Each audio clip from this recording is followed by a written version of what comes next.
Alhamdulillahirabbil alamin. Wassalatu wassalamu ala asyrofil anbiya'i wal mursalin Muhammadin wa ala alihi washabihi ajma'in. Amma ba'd. Segala puji bagi Allah yang telah mempertemukan kita pada pagi hari ini sehingga kita semua dapat mengikuti kajian yang insya Allah akan diisi oleh Ustadz kita, Ustadz Hasyim Asy'ari, dengan tema Sholatu mengantarkanku ke surga bagian 2.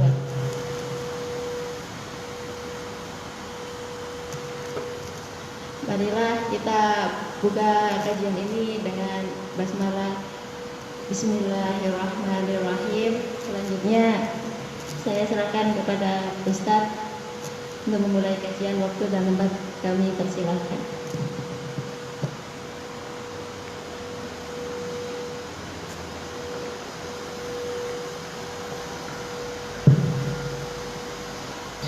Bismillahirrahmanirrahim.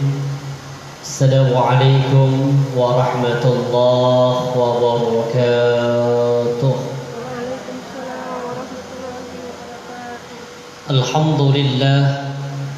Alhamdulillahilladzi anzala as-sakinata fi qulubil mu'minin liyazdadu imanan ma'a imanihim. أشهد أن لا إله إلا الله وحده لا شريك له وأشهد أن محمدا عبده ورسوله لا نبي ولا رسول بعده. قال الله تعالى في القرآن العزيز أعوذ بالله من الشيطان الرجيم الله الذي خلقكم من ضعف ثم جعل من بعد ضعف قوة ثم جعل من بعد قوة ضعفا وشيبة يخلق ما يشاء وهو العليم القدير. وقال في آية أخرى وسارعوا إلى مغفرة من ربكم وجنة عرضها السماوات والأرض أعدت للمتقين. وقال رسول الله صلى الله عليه وسلم في حديثه أول ما يحاسب به العبد يوم القيامة بصلاته فإن صلحت فقد أفلح وأنجح وإن فسدت فقد خاب وخسر. صدق الله العظيم وصدق رسول الكريم ونحن على ذلك من الشاهدين. Alhamdulillahirabbil alamin. Tidak ada kata yang pantas untuk kita lafazkan pada pagi hari ini, terutama pada hari yang sangat dimuliakan oleh Allah, yaitu hari Jumat, yang Allah Subhanahu wa taala masih memberikan kepada kita banyak kenikmatan. Bahkan wa in ta'uddu ni'matallahi la tuhsuha. Seandainya kita berusaha untuk menghitung-hitung, kita berusaha untuk senantiasa menghitung nikmat Allah, la tuhsuha, kita tidak akan pernah mampu untuk menghitung nikmat yang Allah karuniakan kepada kita. Maka begitu banyak nikmat yang Allah karuniakan kepada kita, Allah hanya minta satu kepada kita. Apa kata Allah? Wa ma khalaqtul jinna wal insa illa liya'budun. Tidak lain dan tidak bukan, Allah minta kepada kita hanya satu, pengabdian kepada Allah Subhanahu wa taala. Dan alhamdulillah pada pagi hari ini pengabdian yang bisa kita lakukan di hadapan Allah, yaitu kita duduk dalam satu majelis yang insyaallah dikenal dengan Majalisul Dzikri atau biasa dikenal dengan Riyadhul Jannah. Mungkin pernah tahu Riyadhul Jannah kan? Apa kata Rasulullah? Idza marartum bi riyadil jannah farta'u. Jika kalian melewati riyadul jannah, taman-taman surga, farta'u, maka bergabunglah, masuklah ke dalam taman-taman surga. Para sahabat kalian bertanya, wa ma riyadul jannati ya Rasulullah, dan apa riyadul jannah, taman-taman surga di dunia itu ya Rasul? maka Nabi mengatakan majalisud dzikri, yaitu majlis zikir atau majlis ta'lim, yang insya Allah pada pagi hari ini pengabdian kita kepada Allah salah satunya lewat majlis ilmi, yang kata Ibnu Mas'ud, orang yang berilmu dibanding dengan orang yang hanya sebatas beriman, maka orang yang berilmu itu lebih tinggi 700 kali derajat daripada orang-orang yang beriman. Makanya apa kata Rasulullah dalam sebuah hadisnya yang diriwayatkan oleh Imam Hakim, Nabi mengatakan, innallaha yubghidu ala rajulin, sesungguhnya Allah Subhanahu wa taala membenci kepada seseorang. Siapa yang dibenci oleh Allah? Alimun bid dunya, jahilun bil akhirah. Orang yang dibenci oleh Allah alimun bid dunya, orang yang cerdas, orang yang pintar, orang yang sudah titelnya tentang dunia itu sudah S1, S2, S3, S apa lagi? Maksimal di S teler. Ada terakhir S3 itu maksimal sudah, di atasnya hanya satu, tinggal songkok, itu tertinggi sudah. Jadi kalau sudah songkok nggak ada lagi di atasnya songkok. Apa maknanya? Yang dibenci oleh Allah ada orang yang tentang urusan dunia, dia tak pakar telematika, pakar komunikasi, pakar tata negara, pakar hukum, semua urusan dunia dia sudah pakar. Tapi kemudian apa? Jahilun bil akhirah. Tapi untuk urusan akhirat dia bodoh di hadapan Allah. Maka orang yang seperti ini yang akan dibenci oleh Allah Subhanahu wa taala. Bahkan diserupakan orang-orang yang bodoh tentang urusan akhirat tapi alim tentang urusan dunia. Itu kalau dalam surah Ar-Rum ayat yang ke-7 diserupakan seperti orang kafir. Apa definisi orang kafir itu? Kata Allah apa? Ya'lamuna zahiran bil hayatid dunya. Orang-orang kafir itu alim tentang kehidupan dunia. Wa hum bil akhirati hum ghafilun. Dan orang kafir itu tentang kehidupan akhirat mereka lah orang-orang yang lalai. Maka bersyukurlah pada pagi hari ini kita diberikan kesempatan oleh Allah untuk menggali bertalabul ilmi yang insya Allah akan angkat derajat kita. Alhamdulillah jamaah Majlis Ta'lim As-Sakinah yang insya Allah dirahmati Allah Subhanahu wa taala, sesuai dengan sebuah janjinya kata Nabi, idza ijtama'a qaumun fi baitin min buyutillah, jika berkumpul manusia di rumah dari rumah-rumah Allah. Yang pada pagi hari ini kita kumpul di rumah Allah. Apa rumah Allah? Masjid. Apa kemudian? Yatluna kitab Allah, kita bertilawah dengan Al-Quran. Tidak cukup hanya bertilawah, dilanjutkan wa yatadarasuna bainahum. Kita kaji Al-Quran, kita kaji hadis, kita belajar tentang agama dinul Islam ini. Jaminannya ada 4. Apa yang pertama? Illa nazalat alaihimus sakinah. Allah pasti dalam hidupnya orang-orang yang senantiasa bertadarus dengan Al-Quran, mengkaji Al-Quran, hidupnya pasti akan diberikan ketenangan. Makanya majlis ta'lim ini disebut dengan majlis ta'lim as-sakinah, agar hidupnya tenang. Tapi alhamdulillah si rame manusiawi.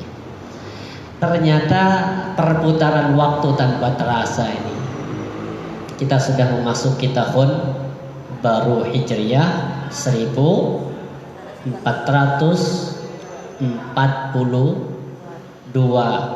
Hijriah. Ini kalau kita lihat ternyata yang bawa Al-Quran kita buka, yang HP-nya ada aplikasi Al-Qurannya dibuka semuanya dulu. Dibuka surah Ar-Rum. Dibuka surah Ar-Rum. Surah yang keberapa Ar-Rum ini? 30 ya.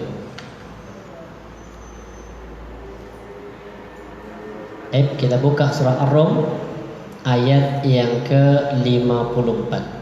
Ini sedikit sebelum masuk pada materi kita.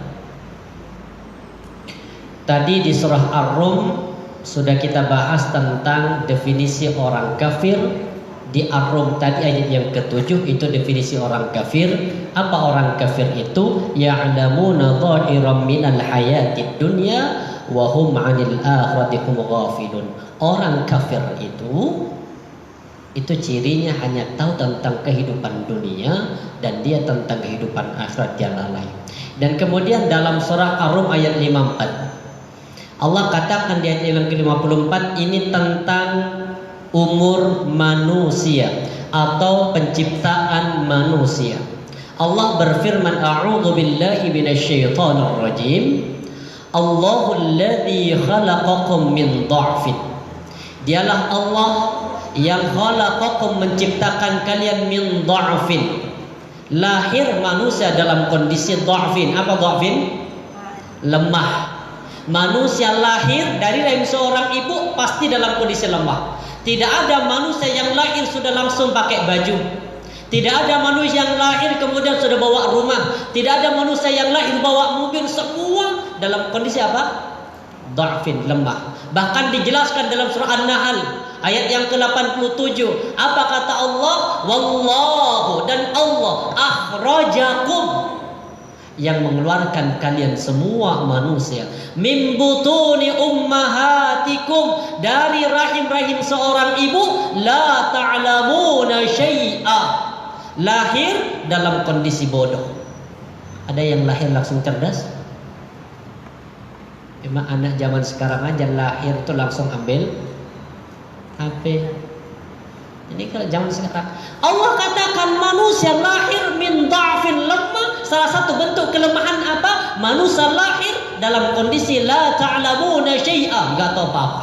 Karena manusia lahir dalam kondisi lemah, tidak tahu apa-apa, Allah berikan bekal manusia. Apa bekalnya? Sama 3. Wa ja'alakumus sam'a.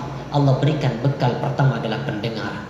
Pendengaran mulai berfungsi, lahir, baru kemudian al-absar, penglihatan. Kedua bekal manusia ini yang disebut dengan sumber masuknya hidayah, inilah yang kelak Allah akan minta pertanggungjawaban. Makanya kalau orang kafir yang ditutup apanya? Wa ja'alakumus sam'a wal absara wal af'idah. 3 ini. Apa?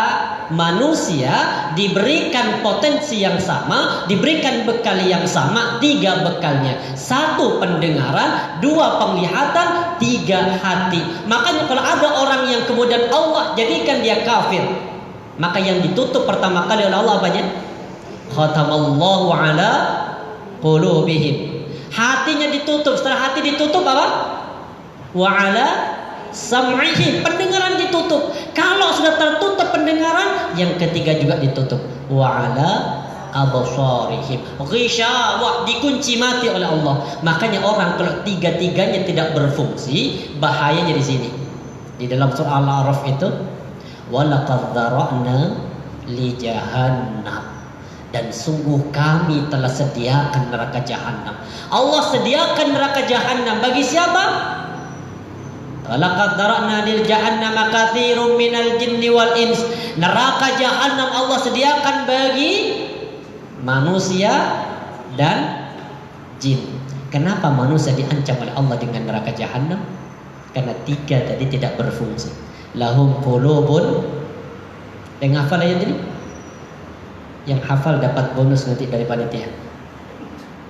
Saya enggak bawa masalah. Yang hafal siapa?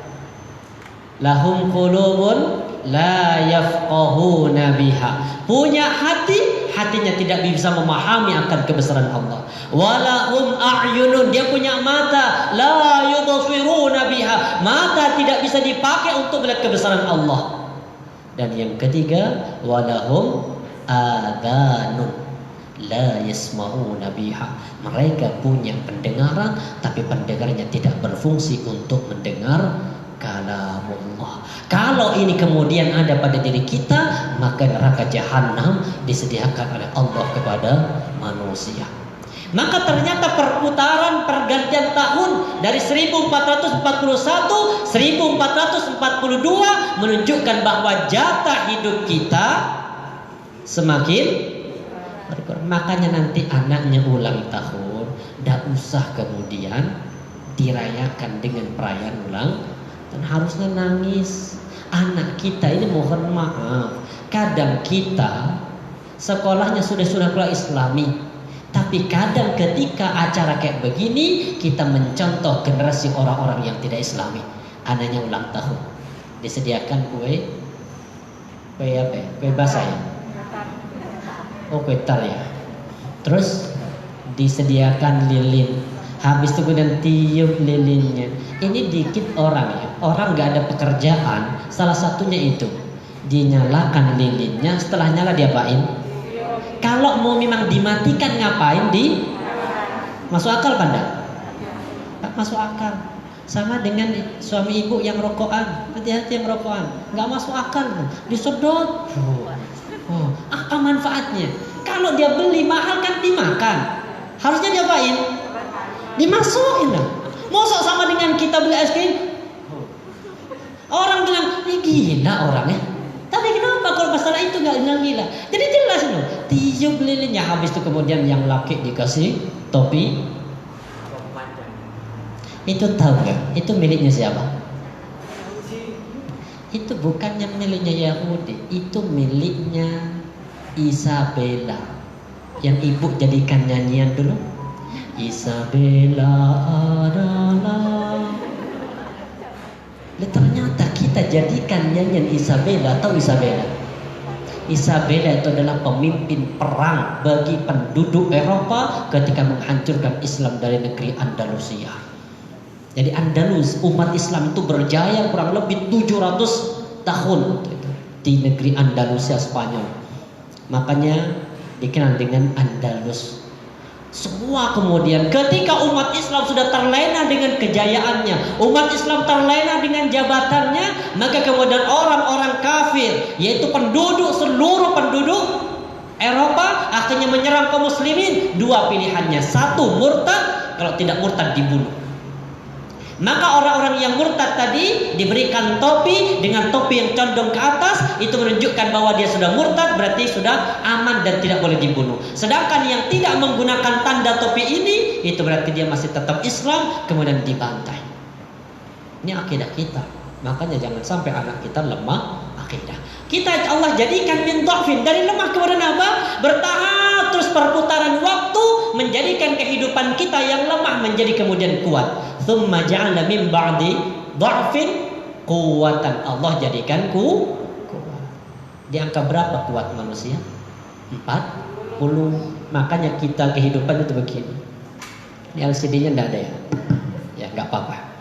Baik, angka ini 1 sampai angka 20. Ini disebut masa perkembangan. Dan insya Allah para jamaah masih berada di level sini.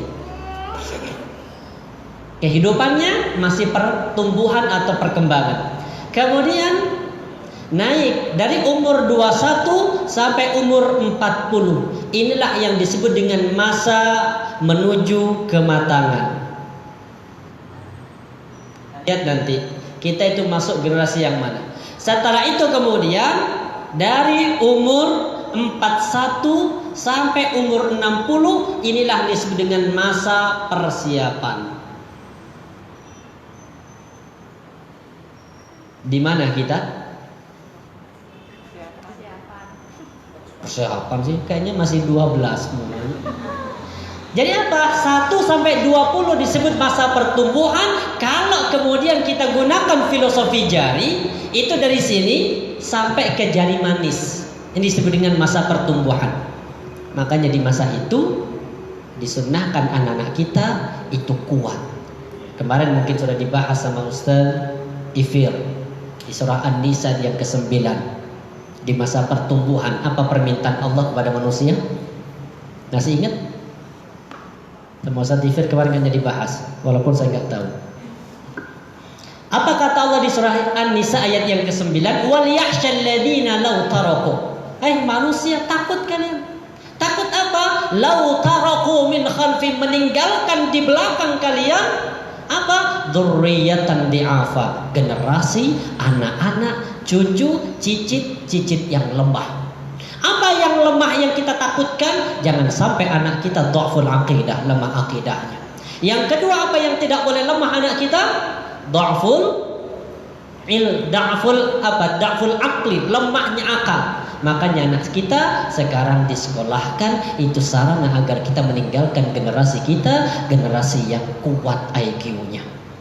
Akidahnya kuat, makanya alhamdulillah dimasukkan di akidah sekolah yang berakidahnya benar, berlandaskan kepada Al-Quran dan As-Sunnah. Dan inilah yang jadikan patokan Muhammadiyah dulu itu bangkit lewat Kiai Haji Ahmad Dahlan. Salah satunya adalah menguatkan akidah, dibuang 3 TBC.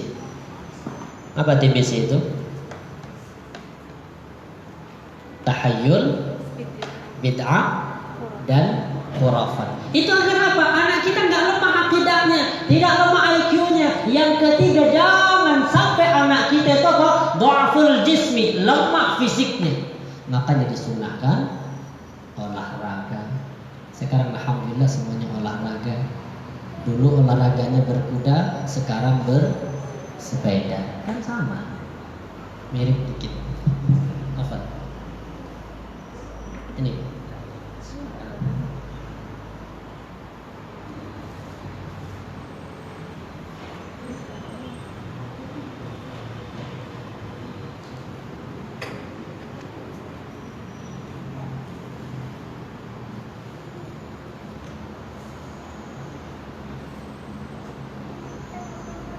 sudah nyala?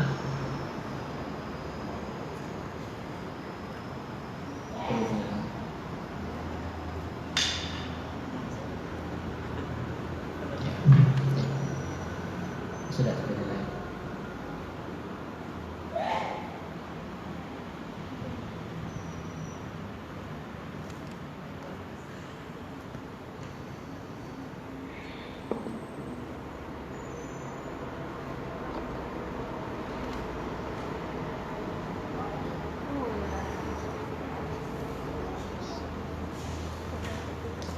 Anunya diputar ya. Oh, sudah cukup.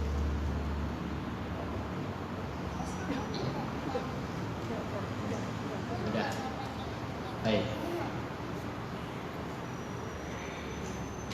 Jadi jamaah yang dirahmati Allah, disinilah kemudian Allah jelaskan ayatnya, "Tsumma ja'ala min ba'di dha'fin Thumma ja'ala min ba'di dha'fin quwwah." Allah jadikan dari lemah menjadi kuat.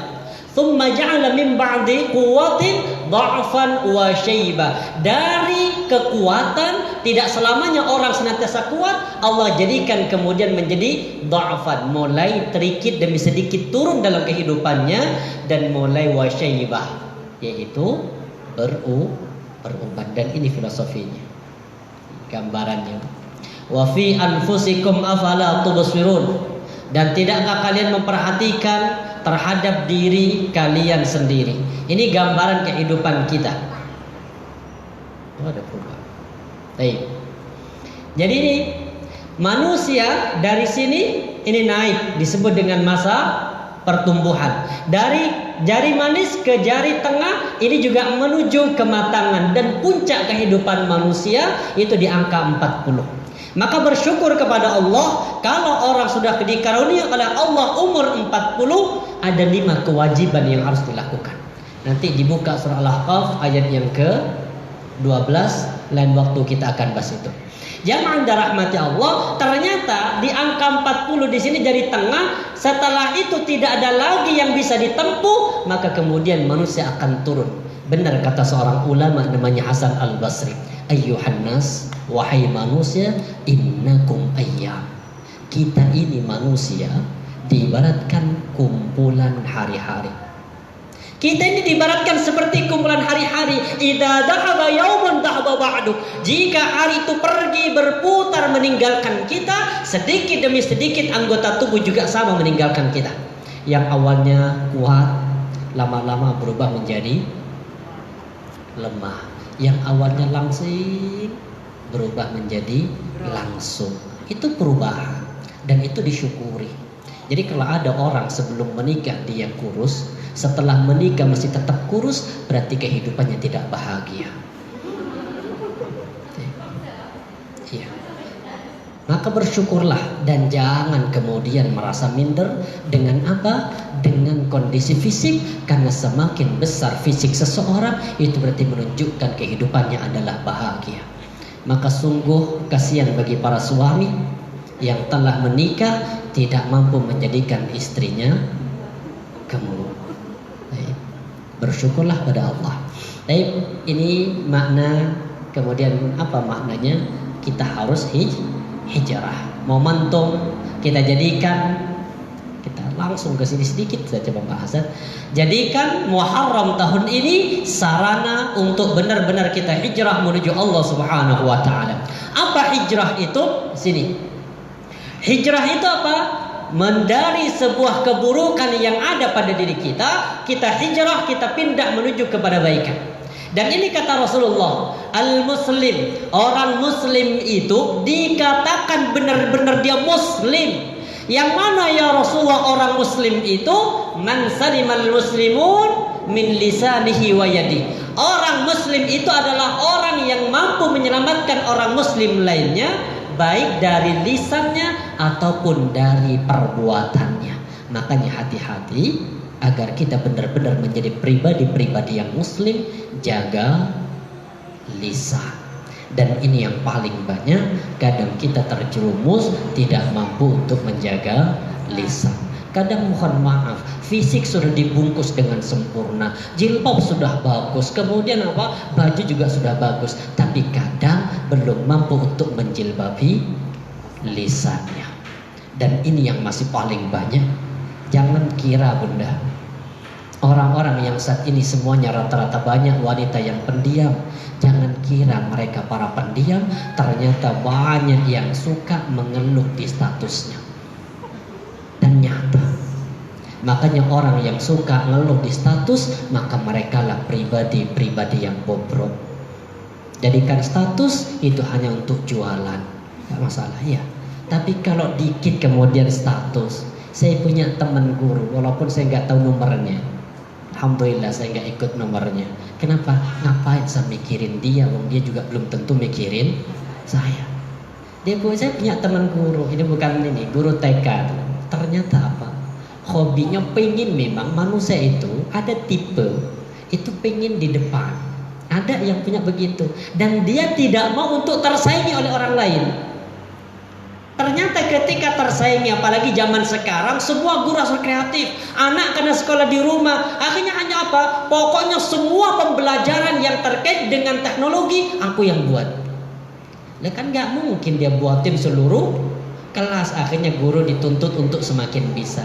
Ternyata ketika bisa sudah sedikit demi sedikit, yang nggak siap dengan kemajuan orang lain. Akhirnya apa? Statusnya dikit-dikit status, dikit-dikit status. Akhirnya kemudian kita mikir, orang yang seperti ini itu diibaratkan seperti orang yang bobrok, yang apa? Yang kehidupannya hanya penuh dengan keluhan.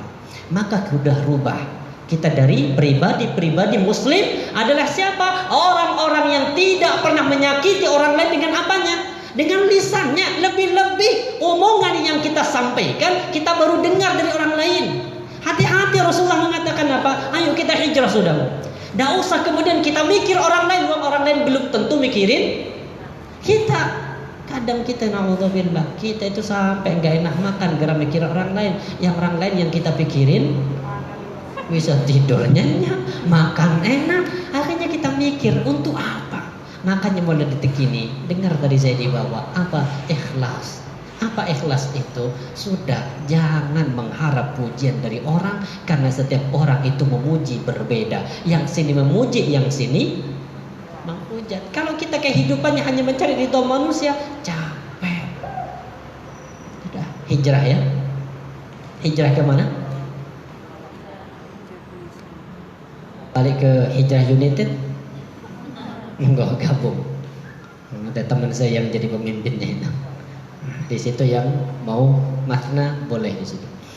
Apa? Hijrah dari keburukan. Keburukan apa? Di sini banyak. Nanti kita akan bahas keburukannya. Kemudian apa? Wal muhajir, orang-orang yang hijrah hijrah di bulan Muharram, jadikan momentum untuk hijrah. Muhajir itu kata Rasulullah apa? Man hajara manahallahu anhu wa rasuluh. Orang hijrah itu adalah mereka pribadi yang meninggalkan yang diharapkan oleh Allah Subhanahu wa taala. Apa yang perlu kita hijrah? Jahiliyah. Kita lahir dalam kondisi bodoh. Kita hijrah menuju apa?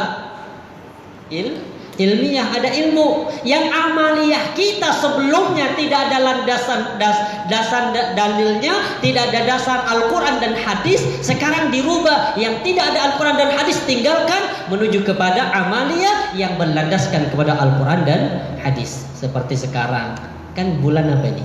Orang Jawa menyebutnya bulan Syura. Orang Jawa menyebutnya bulan Syura adalah bulan sial. Makanya pernikahan jarang terjadi di bulan Syura. Bulan apa nikah biasanya? Apal ya. Biasanya undangan yang paling banyak di Dzulhijjah. Makanya disebut dengan apa? Bulan bubuhan nasional.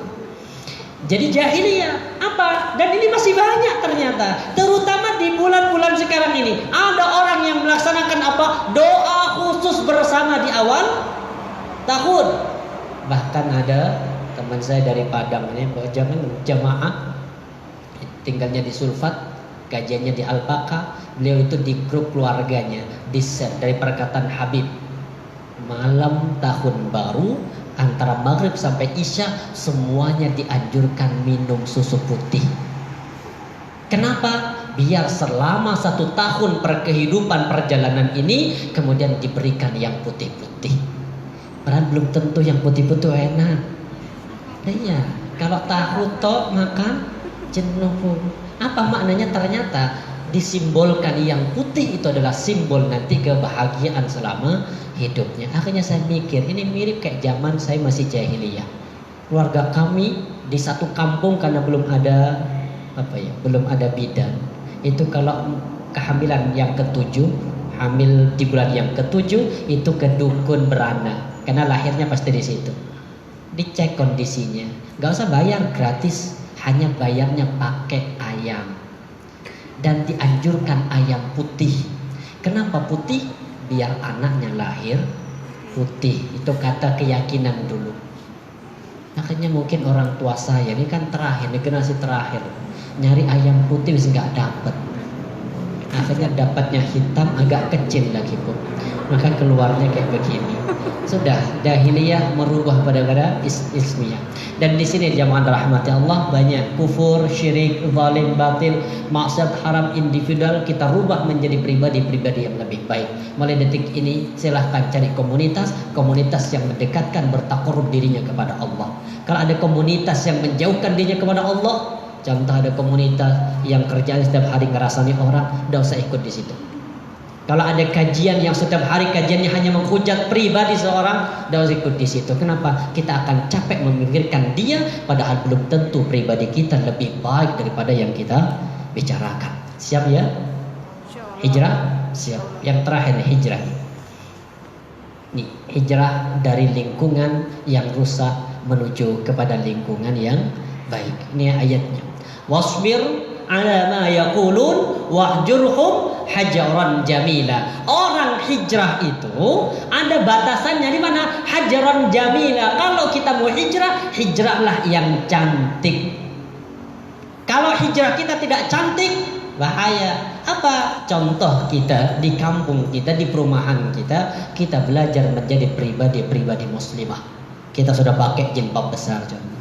Bahkan sebagian ada yang sudah pakai niqab. Tapi karena ketika dia hijrah tidak cantik, akhirnya kemudian sama lingkungannya kita dikucilkan. Kenapa? Karena hijrahnya tidak cantik dan menganggap orang yang berbeda dengan dia adalah orang yang salah. Hijrah itu apa? Allah katakan wasbir, sabar ya Muhammad ala ma yaqulun. Walaupun kau dihujat Muhammad, sabar. Tapi ingat, hijrahnya aja orang itu dengan cara yang cantik, indah. Apa makna keindahan? Ya caranya itu jangan kemudian Dikit-dikit neraka. Bikin orang itu senang untuk taat di majlis ta'lim, bertakarrub kepada Allah daripada orang senang untuk bermaksiat kepada Allah. Jadi jadikan kalau ada orang datang majlis ta'lim, sambut, didatengin, tulis nomor teleponnya, masukkan di grup. Kalau nanti dia merasa ada kesulitan atau sakit, datangi, sambangi. Untuk apa? Itulah makna kemudian kita hijrah. Ajak dia untuk tidak hidup sendiri, tapi kemudian kita hidup berjamaah dan kita bersaudara. Siap ya? Jadi kalau nanti ada orang yang kumpul ngantar TK, nggak pulang karena nanggung kan, kemudian ngobrol-ngobrol dengan orang lain, jangan langsung tak boleh riba, harap neraka. Enggak, pelan-pelan ibu. Gimana caranya? Mari ibu-ibu yang dirahmati Allah, majlis rasan-rasan kita pada pagi hari ini kita awali dengan pembacaan Al-Fatihah. Lanjut apa tidak? Kira-kira ngerasani orang kalau pakai begitu dia marah apa ketawa? Insya Allah bu, majlis taklimnya insya Allah tetap, tapi ngerasani orangnya tidak. Kenapa? Karena kita awali masuk ke rasan-rasan menggunakan Al-Fatihah. Dan inilah pengantar kita pada pertemuan pagi hari ini. Kita minta hijrah kepada Allah Subhanahu wa taala, dan ini juga hijrah berlaku untuk semua aktivitas kehidupan manusia. Salah satunya apa? Hijrah kepada Allah. Salah satunya kita perbaiki salat kita.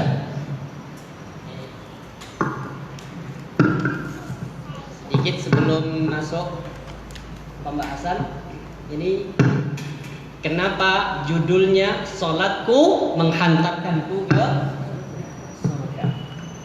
Sekarang saya tanya, ada berapa tingkatan orang yang salat? Ada berapa tingkatan orang salat? Kalau kata Ibnul Qayyim Al-Jauzi, tingkatan orang salat itu ada 5. Dan nanti kita lihat tingkatan orang yang salat.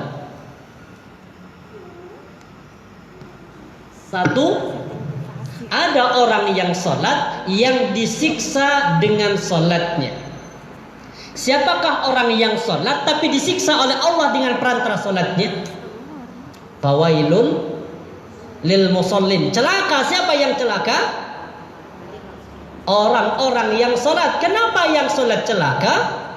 Alladzina hum an salatihim. Orang yang disiksa dengan salatnya salah satunya adalah orang yang lalai dalam melaksanakan salat. Apa definisi lalainya? 1, orang dikatakan lalai dalam salat jika suka menunda. Dan insyaallah jamaah Majlis Ta'lim As-Sakinah insyaallah sudah tidak menunda pelaksanaan ibadah salat, hanya kadang mengundur-undur. Jadi jangan dirahmati Allah, kalau ada orang yang menunda pelaksanaan salat, ini sengaja menunda. Penundaan ini itu berarti masuk kategori apa? Ada unsur kelalaian di dalam dia melaksanakan ibadah salat. Insyaallah semuanya sudah tidak ya? Salat zuhur sudah tepat waktu, asar tepat waktu, maghrib insyaallah semuanya para ibu sudah tepat waktu. Ya, istiqomah sudah. Zuhur jam 2, pancet jam 2. Ini gak tepat ini istiqomahnya, dirubah ya, hijrah ya. Yang kalau dengar azan segera. Kenapa? Kalau di dalam kitab Minhajul Qasidin itu, Minhajul Qasidin. Apa itu? Di kitab apa ya? Minhajul Abidin. Salah satunya dikatakan nanti pada hari kiamat umat Nabi Muhammad itu ada 3 kelompok. Ada yang kelompok wajahnya itu bersinar seperti sinarnya matahari. Ada yang kemudian dia bersinar seperti sinarnya rembulan. Dan ada yang bersinar seperti sinarnya bintang. Rasulullah bertanya kepada malaikat Jibril, "Ya Jibril, itu siapa wahai Jibril?" Wajah-wajah mereka berbeda-beda ketika wajah-wajah mereka bersinar, tapi sinarnya berbeda-beda. Dikatakan itu umatmu ya Muhammad. Yang mana? Yang sinarnya seperti bintang. Kenapa? Dia kalau sholat itu baru persiapan sholat, siap-siap mau ke masjid ketika mendekati iqomah. Jadi kalau sudah kan santai 10 menit kok santai. Santainya ini berarti ada unsur kelalaian, baru dia akan persiapan ketika menjelang iqamah. Yang seperti ini nanti wajahnya bangkit seperti bintang. Dan ada yang wajahnya seperti terang bulan. Maaf. Apa? Ya rembulan, bukan terang bulan. Ada yang seperti rembulan. Yang mana yang seperti bulan? Orang yang seperti rembulan itu yang mana? Dia melaksanakan sholat, persiapan melaksanakan sholat ketika mendengar orang azan. Jadi di masjid azan, Allahu Akbar, Allahu Akbar, ibu-ibu sama. Langsung kemudian keluar mandi, ambil wudu, pakai baju, melaksanakan sholat. Mau di masjid, mau di rumah, yang penting mendengar azan dia langsung persiapan. Maka wajahnya seperti rembulan. Dan ada yang seperti matahari. Yang mana yang seperti matahari? Yang dia melaksanakan sholat, dia mendengar sholat, mendengar azan itu ketika orang sudah berada di dalam masjid. Berarti apa maknanya? Dia berangkat sebelum azan. Kita di mana? Terang bulan, dikasih misis, ketutup lagi hitam. Berarti apa? Yang keterang bulan kasih misis itu berarti orang yang senantiasa menunda salat. Apa kata Sa'id bin Musayyab? Kenal Sa'id bin Musayyab? Nggak kenal? Sama. Sa'id bin Musayyab ini adalah orang tabi'in, tokoh tabi'in. Sa'id bin Musayyab ini orang yang terpandang atau seorang ulama yang sangat dihormati di zaman tabi'in. Dan ini masih kenal dengan para sahabat, tapi tidak kenal dengan Rasulullah, tidak sezaman. Sahabat itu adalah orang yang sezaman dan hidup bersama dengan Rasulullah. Tapi kalau Rasulullah sudah wafat, kemudian orang hidup setelahnya hanya ketemu dengan para sahabat, berarti disebut dengan tabi'in. Dan tabi'in itu ada yang terkemuka, terpandang. Salah satunya adalah Sa'id bin Musayyib. Beliau mengatakan apa? Barang siapa yang sering menunda waktu sholat zuhur dilaksanakan ketika menjelang asar, asar ditunda dilaksanakan menjelang maghrib, maghrib terus begitu, kemudian dia mati belum bertaubat pada Allah, dia mati dalam kondisi senantiasa menunda pelaksanaan sholat, maka persiapkan dirinya. Orang yang sering menunda pelaksanaan sholat nanti akan masuk dalam satu lembah yang disebut dengan al-ghaib. Lembah itu Allah sediakan khusus kepada orang-orang yang lemah dalam melaksanakan ibadah sholat, dia lalai dalam melaksanakan sholat. Apa kata Allah? Fakhalafa min ba'dihim khalfun adha'us sholah. Kami ganti generasi-generasi di belakang kalian, orang-orang yang menjaga salat diwafatkan oleh Allah, Allah ganti dengan generasi-generasi yang adha'us shalah, mereka enggan melaksanakan salat. Wattaba'us syahawah, mereka lebih senang mengikuti hawa nafsunya. Fasawfa yalqauna ghayya, maka kelak orang yang tidak melaksanakan sholat, yang menunda-nunda pelaksanaan sholat, dia mati dengan cara yang seperti ini, akan dimasukkan ke dalam lembah yang disebut dengan al-ghayyah. Dan ini jangan kau tanya panasnya. Maka biar sholat kita tidak disiksa, jangan tunda pelaksanaan sholat. Siap? Hijrah? Insyaallah. Gitu loh. Karena kalau hijrah itu. Jadi ada panduan nanti ketika kita melaksanakan ta'lim, ada perubahan dari ta'lim. Yang kedua, orang yang masuk kategori lalai dalam salatnya, orang yang tidak khusyuk.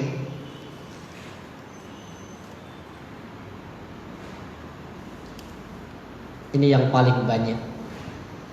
Kenapa tidak khusyuk? Satu, karena kita nggak faham makna yang kita baca di Al-Quran ataupun di dalam salat. Tapi insya Allah ibu-ibu Majelis Ta'lim As-Sakinah sudah faham maknanya. Faham maknanya dalam salat? Ketika at-tahiyyatu lillahi was-salawatut thayyibatu lillah, hafal? Hafal. Paham makna? Insya Allah. Agak berat jawabnya. Ini salahnya guru SD dulu. Hanya disuruh ngapalin Arabnya, tidak disuruh ngapalin artinya. Dirubah nanti. Kenapa? Kalau orang sholat tidak faham makna, diberatkan seperti apa? Seperti orang mabuk. Apa kata Allah? La taqrabus sholat, jangan dekati sholat wa antum sukara, kalau dalam kondisi mabuk. Apa definisi mabuk? Hatta ta'lamu ma taqulun. Orang dikatakan mabuk itu kalau nggak tahu apa yang dia ucapkan. Sama dengan kita doa, hafal doanya tapi nggak ngerti maksudnya minta apa. Ada yang begitu? Banyak hafal Ustaz ayatnya, Rabbana ighfir lana dhunubana wa kaffir anna sayyiatina wa tawaffana ma'al abrar. Ditanya sama malaikat, minta apa nih? Ini makanya kenapa kita sulit untuk khusyuk. Salah satunya kita nggak paham makna. Yang kedua, kenapa kita tidak khusyuk? Salah satunya karena ada setan yang bekerja untuk menggoda orang sholat. Dan insya Allah semuanya sudah hafal. Siapa nama setannya? Khinzib. Itu kerjaannya menggoda orang sholat. 10 godaan di bawah. 1, dibikin gatal. Iya, Allahu Akbar. Padahal habis wudu kan kayaknya sudah kering. Dan nyata benar. Kita kemudian lagi sholat kayak begini, kayaknya ada air yang apa? Ngalir, gatal. Kemudian kita pindah. Kita taruh tangan kita, dia pasti akan pindah. Kenapa? Karena sudah berhasil dari kita khusyuk kepada Allah, kemudian fokusnya ke rasa gatal. Terus begitu. Sudah, nanti begini. Terus kayak begini. Kalau sampai kemudian sampai salam kita masih banyak gerakan, apa kata Imam Syafi'i? Orang yang bergerak lebih dari 3 kali di luar gerakan sholat, maka sholat katanya batal. Yang ketiga, ini orang yang masuk kategori lalai, orang yang tidak sempurna rukunnya. Ada 2 di sini yang perlu dijaga. 1, rukun wudu. Yang kedua, rukun salat. Pernah dengar kisah di zaman Nabi? Ada sahabat yang datang di belakang Rasulullah. Kemudian sahabat itu mengucapkan salam. Selesai salat, salam. Apa kata Nabi? Irji' salli fa innaka lam tusalli. Padahal Nabi tadi memperhatikan tata cara salatnya sahabat. Selesai sahabat salam, kemudian apa? Assalamualaikum, assalamualaikum, datang pada Rasulullah mendekat. Assalamualaikum ya Rasulullah. Maka Nabi mengatakan waalaikumsalam. Salli irji', kembali. Salli fa innaka lam tusalli. Kembali salat karena engkau belum salat. Padahal Nabi menyaksikan, berarti apa maknanya? Salatnya tidak sempurna, rukunnya tidak sempurna. Pertanyaan besar dalam kehidupan kita, apa pertanyaannya? Orang itu, sahabat itu hidup dengan Nabi, memperhatikan tata cara sholatnya Rasulullah dan melihat bagaimana Nabi sholat. Ketika beliau praktek sholat di depan Rasulullah, sholatnya tidak benar. Dan Nabi mengatakan sholli fa innaka lam tusalli, salat karena engkau belum salat. Makanya ini yang kemudian kita akan kaji selanjutnya, bagaimana salat-salat kita menghantarkan kita menjadi pribadi yang didekatkan dengan surga. Baik, yang ketiga, yang keempat, yang lalai, ini untuk para bapak ya, khusus untuk laki-laki yang tidak jamaah. Maka para laki-laki, suami, ibunda semua yang melaksanakan sholat tidak berjamaah, bahkan tidak ke masjid, walaupun dia sholat di awal waktu tapi dia tidak berjamaah ke masjid, bagi laki-laki masuk kategori lalai. Makanya bunda, kalau ada suami yang masih di rumah, sampaikan, Mas, sayangku, saya mencari suami yang soleh, bukan suami yang soleha. Adinda, aku kurang soleh apa? Anak sudah 2, kurang apa lagi? Kurang soleh apa? Sampaikan aja, Mas. Dikatakan soleh itu bagi laki-laki yang sholatnya di masjid. Kalau sholat di rumah siapa? Soleha. Berarti kalau ada suami yang sholat di rumah, soleha. Nanti kalau suami sholat 5 waktu ya, kalau sholat di luar 5 waktu, maksudnya semuanya di rumah.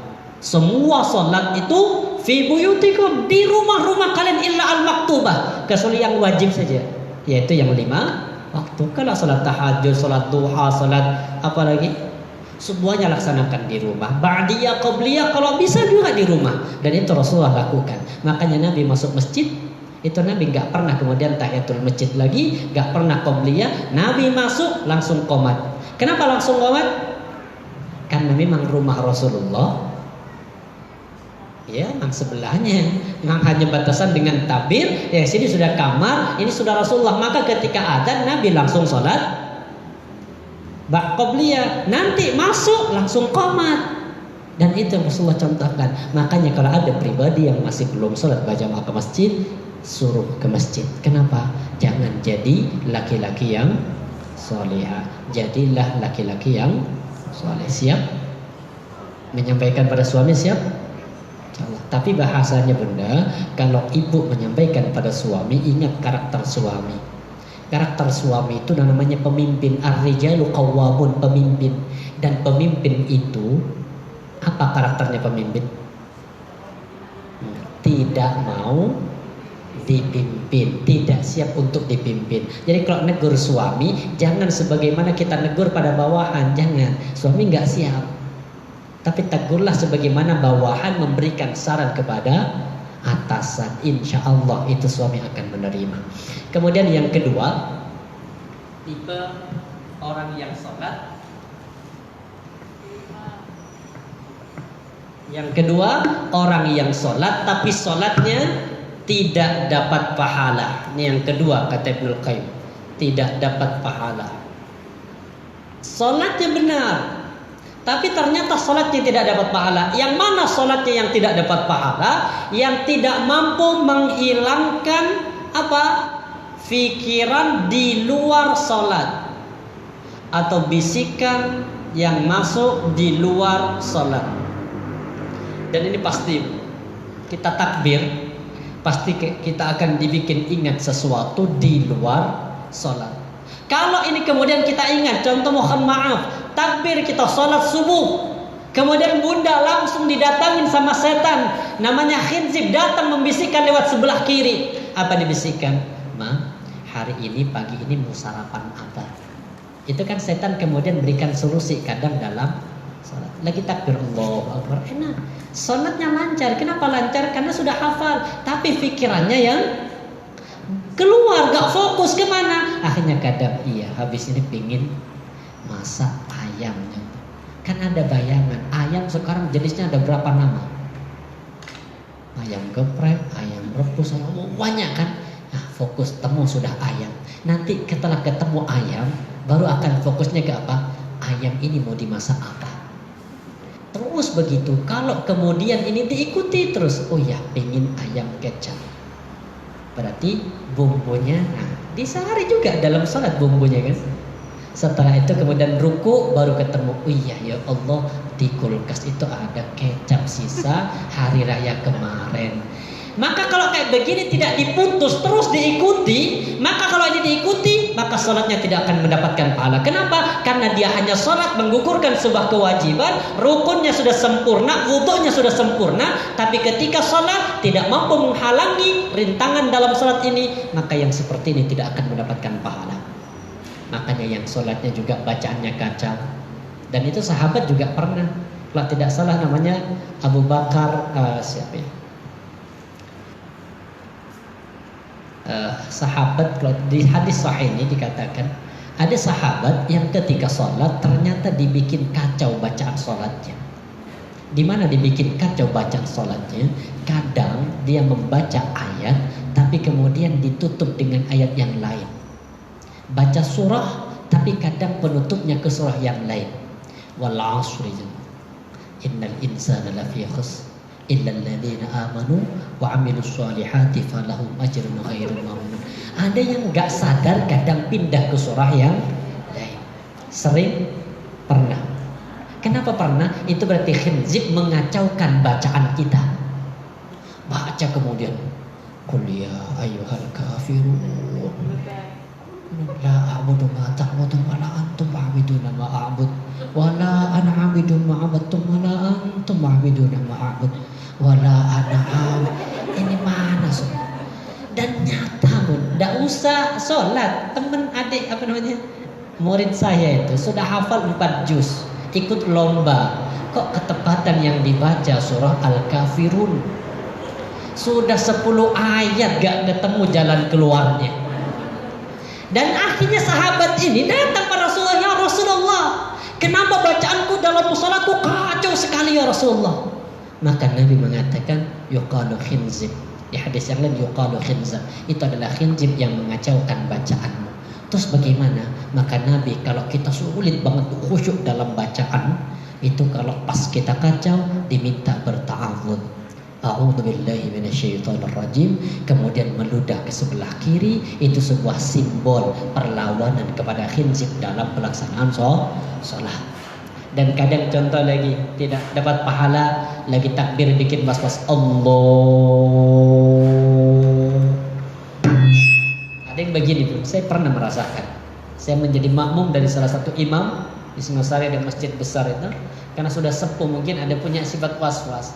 Namanya imam kan agak repot ya. Pasti kalau orang dengar sudah takbir Allah, namanya makmum pasti takbir benar Allah.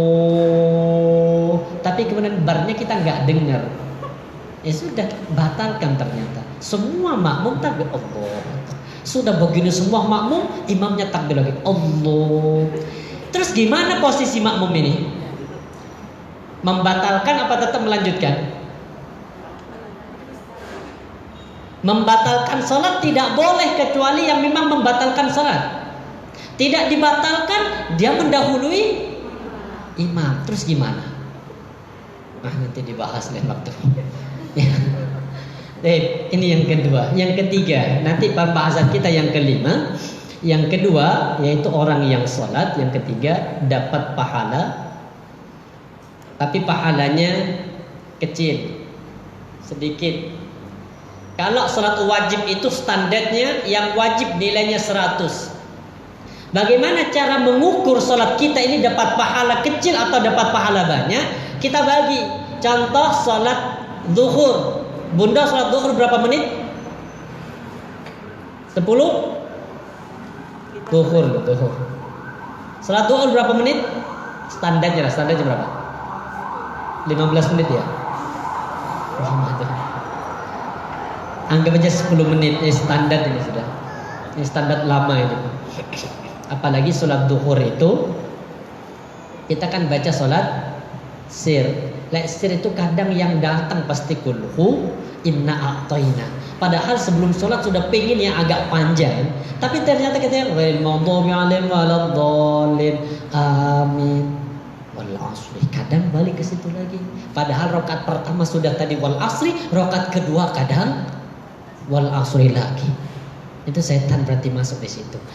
Gambarannya begini, kalau kita sholat, kemudian 10 menit kita sholat, pertanyakan khusyuknya berapa, kemudian tidak khusyuknya berapa menit, dihitung kira-kira. Kita sholat untuk Allah yang benar-benar khusyuk itu berapa menit dari 10 menit ini? Ya Allah, sama. Mau kita tegur Allah, begini saja sudah masuk bisikan-bisikan. Maka kalau kemudian kita dari 10 menit itu kita bagi, contoh khusyuknya 2 menit, berarti tidak khusyuknya 8 menit. Contoh khusyuk 2 menit, tidak khusyuk 8 menit, berarti berapa pahalanya? 20. Berarti pahala sholat kita hanya dapat kan ada 10 itu loh. Ada 10 anggap saja. Ada orang yang sholat dapat 1/10. Ada yang dapat 2/10. Kalau ini berarti mana? 2/10 dapatnya. Hanya dapat 20, sedangkan minnya kita harus berapa? Masih 80. Maka kemudian apa kata Allah di hadis itu? Unduru, wahai malaikat, unduru hal li'abdi min tatawwi. Wahai malaikat, lihatlah apakah hambaku punya amalan yang sunnah. Dan kita jujur, kalau yang wajib saja kita khusyuknya 2 menit, yang sunnah lebih khusyuk apa lebih enggak? Rata-rata lebih enggak. Berarti apa? Anggap saja 10, berarti plus 10 masih dapat. Ini enggak masuk surga. Belum. Iya. Dan ini yang kemudian kita perlu rubah. Yang ketiga, kebalikannya. Yang keempat, orang yang sholat dapat pahala besar. Di mana dapat pahala besar? Di balik orang kalau khusyuknya 8 menit, tidak khusyuknya 2 menit. Ini yang masuk surga. Kenapa? Khusyuknya 8 menit berarti dapat berapa? 80. Ketika sholat yang wajib dapat 80 pahala dari target 100, maka harus ditambah dengan sholat sunnah. Kalau yang 80 insya Allah sunnahnya di bawahnya, kira-kira berapa? Anggap aja 60. Lebih sudah nih. Ini sudah masuk surga.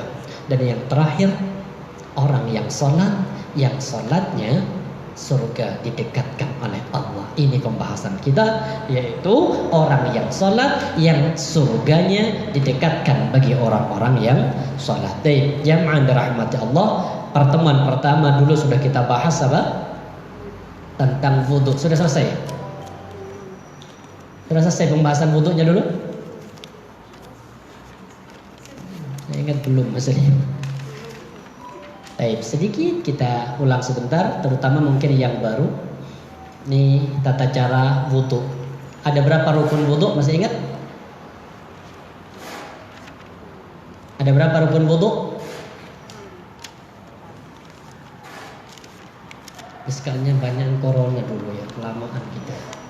Ada berapa rukun wudhu di Al-Quran? Rukun wudhu di Al-Quran ada berapa? Untuk menunjang kekhusyuan salat itu kan tidak lepas dengan wudhu. Karena wudhu ini adalah rangkaian ibadah dengan salat yang tidak bisa dipisahkan. Tidak sebagaimana orang mengatakan yang belum akikah tidak boleh kurban. Ini nggak ada kaitannya. Akikah sendiri, kurban sendiri. Orang yang belum akikah selama hidupnya boleh dia kurban. Apa buktinya? Para sahabat lahir dalam kondisi kafir, tidak diakikahi, masuk Islam. Gak ada sahabat yang kemudian mengakikahi dirinya. Tapi perintah untuk melaksanakan kurban tetap dilaksanakan oleh para sahabat. Tapi kalau sholat dengan wudhu ini gak bisa dipisah. Gak boleh kemudian kita sholat dulu nanti wudhunya habis. Gak bisa. Ini runtunan orang yang melaksanakan sholat pasti keterkaitan, yaitu sholat dan wudhu. Ada berapa rukun wudhu? Masih ingat? 1, niat. 2, saya minta di Al-Quran saja biar gampang. Rukun wudhu yang ada di Al-Quran ada berapa? 4. 1, wajah, ini yang di Al-Quran.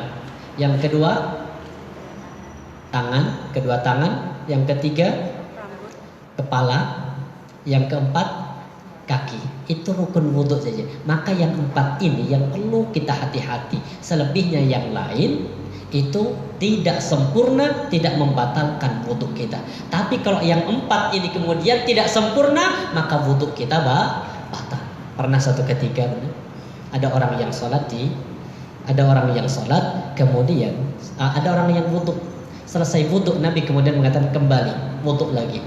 Saat itu pemuda yang wudhu itu dalam kondisi isbal, apa namanya itu, jubahnya melebihi mata kaki. Wudhu lagi. Setelah wudhu lagi disuruh wudhu lagi sama Rasulullah. Berarti apa wudhunya ini? Tidak sempurna. Kenapa? Ternyata karena isbalnya tadi menutupi mata kaki, yang akhirnya mata kaki tidak tersentuh oleh air. Maka batal, wudhunya menjadi batal, salatnya tidak sah. Kita sedikit singgung lagi karena ini kita lama gak ketemu. Rukun dalam Al-Quran hanya ada 4. Yang pertama, 1, muka. Yang kedua, tangan. Ini yang perlu diingat-ingat ini. Yang ketiga, kepala. Yang keempat, kaki. Ini Allah abadikan di surah yang kelima, ayat yang ke-6. Surah apa? Al-Ma'idah ayat yang ke-6. Nanti dibuka, ini rukun dalam pelaksanaan ibadah salat. Ada tambahan dari ulama. Apa tambahannya dari ulama? Ada 3 tambahannya. 1, di sebelum muka ada namanya niat. Yang kedua, di bawahnya kaki ada apa? tertib berurutan. Yang terakhir bersambung. Istilahnya orang yang wudu tidak boleh terputus dengan gerakan atau mungkin perbuatan di luar wudu. Seperti lagi tengah-tengah wudu sampai di kepala dapat telepon. Diangkat teleponnya, ngobrol setengah jam, selesai ngobrol kemudian dia ingat tadi sampai mana? Kepala. Berarti langsung ke kepala sama ini namanya terputus. Kecuali kalau pemutusnya masih syar'i. Mana pemutus syar'inya? Mungkin airnya kecil. Di sini sudah sampai di kepala, kemudian mati, pindah ke sebelah sana. Ini nggak usah diulang lagi. Diulang lagi nanti nyampe kepala, nggak usah. Kalau syar'i itu boleh, cukup sudah. Contoh di rumah kita wudu, ternyata kemudian mati lampu, nggak ada air. Sudah sampai di kepala, kemudian ke tetangga, numpang wudu, nggak usah diulang, sudah langsung lanjutkan sampai di kaki. Jadi kalau wudu itu tidak boleh ada penghalang kecuali penghalangnya adalah syar'i. Baik, ini sudah kita bahas. Sekarang sedikit kita bahas mana muka. Ini masuk kategori muka ya. Runtunan wudu apa pertama? Niat. Kedua,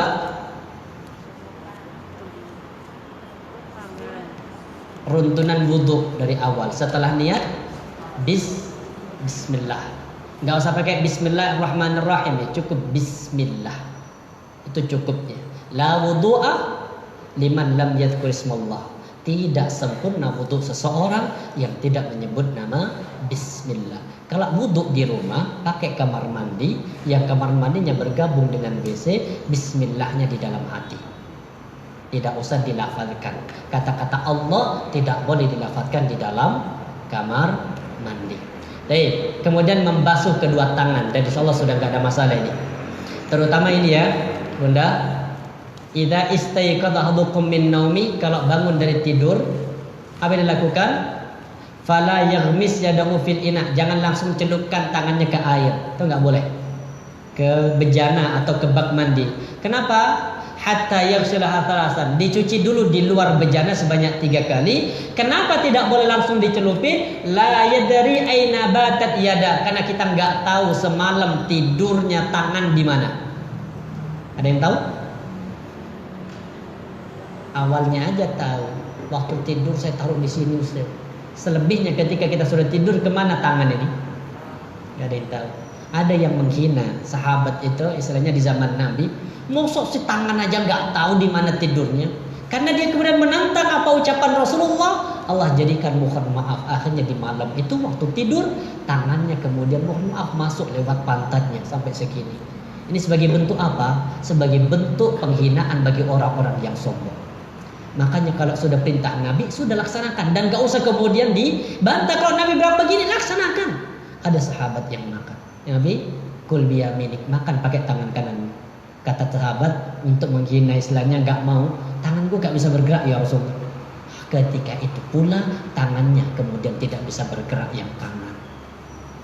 Makanya kalau mohon maaf, ada profesor, doktor sudah yang mengkritisi tentang mosok makan aja diatur, yang makan pakai tangan kiri seperti ini menentang. Kalau ini hidup di zaman Nabi, ini sudah hilang tangannya, mulutnya juga hilang. Untung masih hidup di zaman sekarang. Musibah sebagai bentuk peringatan tidak langsung kepadanya. Kalau hidup di zaman Nabi sebagai bentuk pembelajaran bagi generasi selanjutnya, pasti akan dibuat yang seperti itu. Setelah itu bersiwak, disunnahkan siwak ini. Kalau mau pakai sikat boleh. Kalau mau pakai kayu siwak juga boleh. Atau kalau tidak minimal pakai tangan kita. Cici Ustaz, masuk tangannya sendiri cici. Tidak usah cici. Kita itu kadang harus lebih cici makan pakai sendok daripada tangan.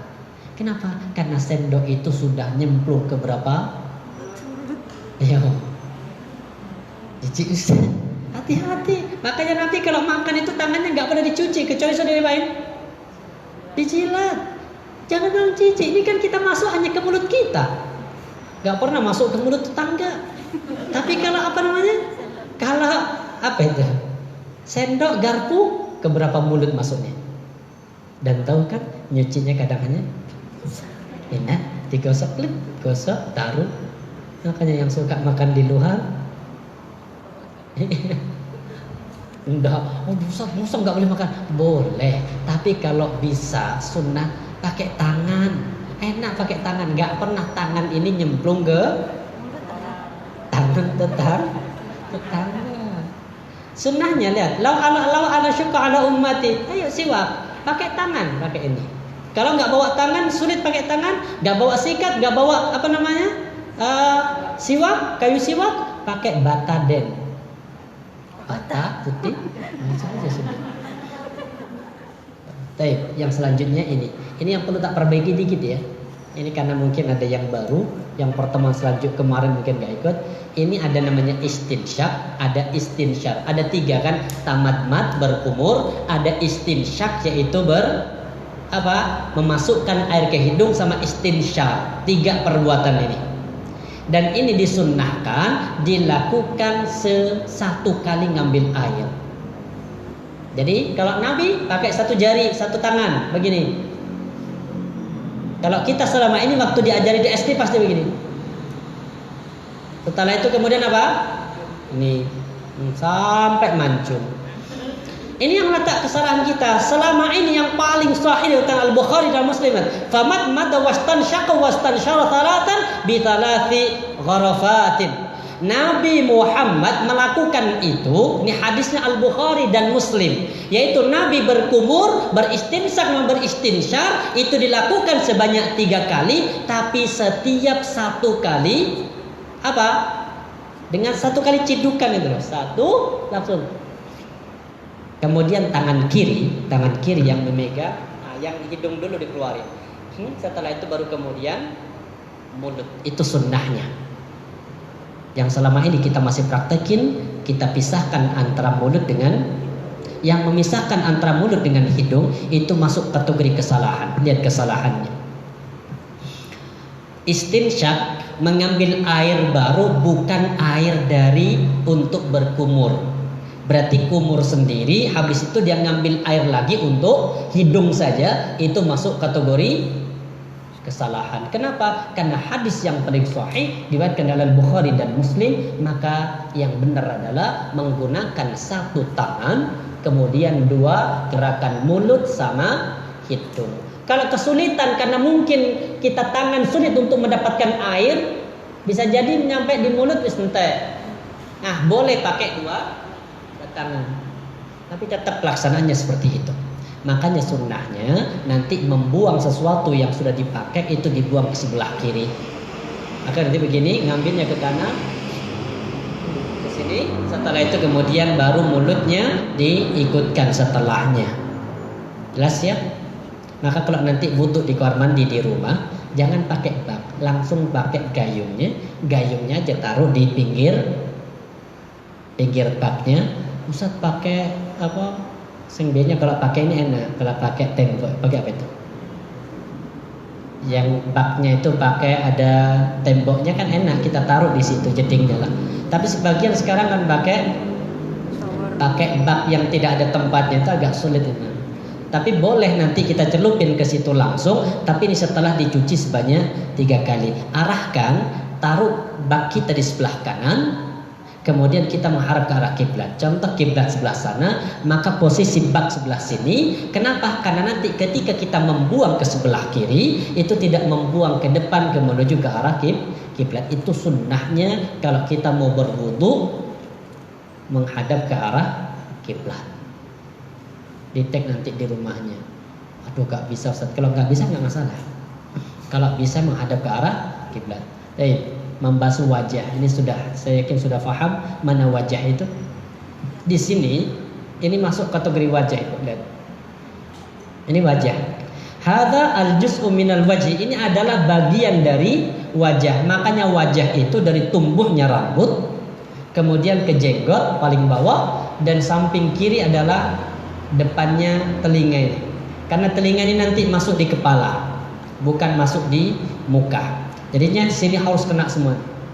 Kalau ada yang tidak kena, masuk kategori batal. Mana wajah itu? Wajah itu kalau kata ulama, al-wajhu ma nadhara ilaiha. Wajah itu adalah yang terlihat dari depan. Contoh kita berhadapan begini, bercermin gini. Kemudian yang terlihat dari depan itu masuk kategori wajah. Ini apa? Dagu masuk wajah atau tidak? Dagu masuk wajah apa bukan? Kelihatan apa enggak? Bukan begini. Lihat wajah itu beginilah. Istilahnya posisi sama. Nanti ada cermin ya, posisi sama. Kalau kemudian terlihat, maka itu masuk kategori wajah. Tapi kalau tidak terlihat, masuk kategori di luar wajah. Kalau masuk di kategori di luar wajah, maka ketika sholat di bagian ini harus tertutup. Berarti apanya? Ininya mukenahnya dimajukan. Kalau sebagian ulama mengatakan dagu di sini apa nih? Masuk kategori di luar wajah. Jadi patokannya begini, ini dua jari dari ini dua jari di belakangnya bukan wajah, tapi kalau ke depannya masuk kategori wajah. Makanya nanti sebagian ulama kalau ada orang yang berjenggot, maka jenggotnya juga di sela-sela. Jadi nanti kalau sholat bunda biar aman, ininya sedikit dimajukan. Kenapa? Kalau itu terbuka berarti masih terbuka apanya? Aurat. Kalau terbuka aurat maka batal sholatnya. Karena salah satu sahnya sholat adalah menutup aurat. InsyaAllah lanjutkan tahun depan InsyaAllah. Kita lanjut pada kesempatan yang lain. Subhanakallah bihamdika asyhadu an la ilaha illa anta astaghfiruka wa atubu ilaik. Assalamualaikum warahmatullahi wabarakatuh.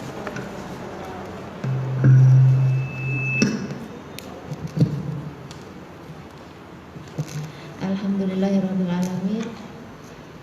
Hari ini kita menyelesaikan pelajaran lanjutan dari sholatku menghantarkanku ke surga dari yang sebelumnya, dari Ustadz kita, Ustadz Hasyim Asy'ari. Semoga ilmu yang kita dapatkan hari ini mendapatkan keberkahan dari Allah dan bermanfaat bagi kehidupan kita selanjutnya.